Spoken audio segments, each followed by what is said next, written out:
ಒಬ್ಬ ವ್ಯಕ್ತಿಗೆ ಗ್ರಹ ಬಲ ಇಲ್ಲದೆ ಇದ್ರೂ ಕೂಡ ಅವನಿಗೆ ಗುರುಬಲ ಇದ್ರೆ ಅವನ ಜೀವನದಲ್ಲಿ ಹೆಂಗಾದ್ರೂ ಉದ್ಧಾರ ಆಗ್ಬಿಡ್ತಾನೆ. ಅಷ್ಟು ತಾಕತ್ತಿದೆ ಗುರುಗಳಿಗೆ. ರಾಘವೇಂದ್ರ ಸ್ವಾಮಿಗಳು ಒಂದು ದಿವಸ ಹೀಗೆ ದಾರಿಯಲ್ಲಿ ಹೋಗ್ತಿರ್ಬೇಕಾದ್ರೆ ಅವರಿಗೆ ವೆಂಕಣ್ಣ ಅನ್ನುವಂತ ಒಬ್ಬ ದನ ಕಾಯುವಂತ ವ್ಯಕ್ತಿ ಸಿಗ್ತಾನೆ. ಅವನು ಸ್ವಾಮಿಗಳ ಹತ್ರ ಬಂದು ಹೇಳ್ತಾನೆ, ಗುರುಗಳೇ, ನನಗೆ ಅಪ್ಪ ಅಮ್ಮ ಇಲ್ಲ, ನಾನು ತುಂಬಾ ದಡ್ಡ ಇದ್ದೀನಿ, ಎಲ್ಲ ಅಣಗಿಸ್ತಾರೆ, ದಯವಿಟ್ಟು ನನಗೆ ಒಂದು ದಾರಿ ತೋರಿಸಿ ಅಂತ. ಆಗ ರಾಘವೇಂದ್ರ ಸ್ವಾಮಿಗಳು ಅವನ ಕೈಗೆ ಒಂದಷ್ಟು ಅಕ್ಷತೆಯನ್ನ ಕೊಟ್ಬಿಟ್ಟು, ನಿನಗೆ ಯಾವ ಕಷ್ಟ ಇರುತ್ತಲ್ಲ ಆಗ ನನ್ನ ನೆನ್ಪು ಮಾಡ್ಕೊ ಅಂತೇಳಿ ಹೋಗ್ಬಿಡ್ತಾರೆ. ಹೀಗೆ ಒಂದು ದಿವಸ ಅವನು ದನ ಕಾಯ್ತಿರ್ಬೇಕಾದ್ರೆ ಸಿದ್ದಿ ಮಸೂದ್ ಖಾನ್ ಅನ್ನುವಂತ ಒಬ್ಬ ನಿಜಾಮ ಅವನು ಅದೇ ದಾರಿಯಲ್ಲಿ ಬರ್ತಾನೆ.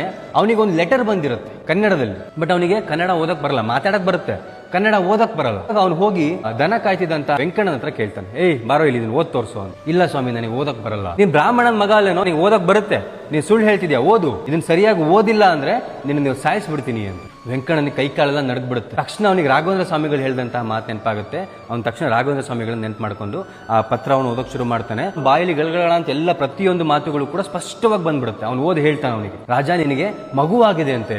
ರಾಜನಿಗೆ ಬಹಳ ಖುಷಿ ಆಗುತ್ತೆ. ಅಲ್ಲ ಕಣೋ, ನಿನ್ಗೆ ಎಂತ ಒಳ್ಳೆ ಸುದ್ದಿ ಕೊಟ್ಟಿದ್ಯಾ, ನಿನ್ನ ಒಳ್ಳೆ ನಾಲೆಡ್ಜ್ ಇದೆ, ಬಾ ನಿನ್ನ ದಿವಾನ ಮಾಡ್ತೀನಿ ಅಂತ ಹೇಳಿ ಅವನನ್ನ ದಿವಾನ ವೆಂಕಣ್ಣ ಮಾಡ್ತಾನೆ. ಅದೇ ವೆಂಕಣ್ಣ ಮುಂದುವರೆದು ನಾವೆಲ್ಲ ಇವತ್ತೇನ್ ಮಂತ್ರಾಲಯಕ್ಕೆ ಹೋಗಿ ನಮಸ್ಕಾರ ಮಾಡ್ತೀವಿ, ಆ ಬೃಂದಾವನವನ್ನ ನಿರ್ಮಿಸ್ತಾರೆ. ಒಬ್ಬ ದನ ಕಾಯ್ತಿದ್ದಂತಹ ವ್ಯಕ್ತಿಯನ್ನು ಕೂಡ ಗುರುಗಳ ಅನುಗ್ರಹದಿಂದ ಅವನು ದಿವಾನ ಆಗ್ತಾನೆ. ಅಕ್ಷರ ಬರದೇನನ್ನು ಕೂಡ ಸ್ಪಷ್ಟವಾಗಿ ಪತ್ರ ಓದ್ತಾನೆ ಅಂದ್ರೆ ಅದು ಗುರುಗಳಿಗಿರುವಂತ ತಾಕತ್ತು.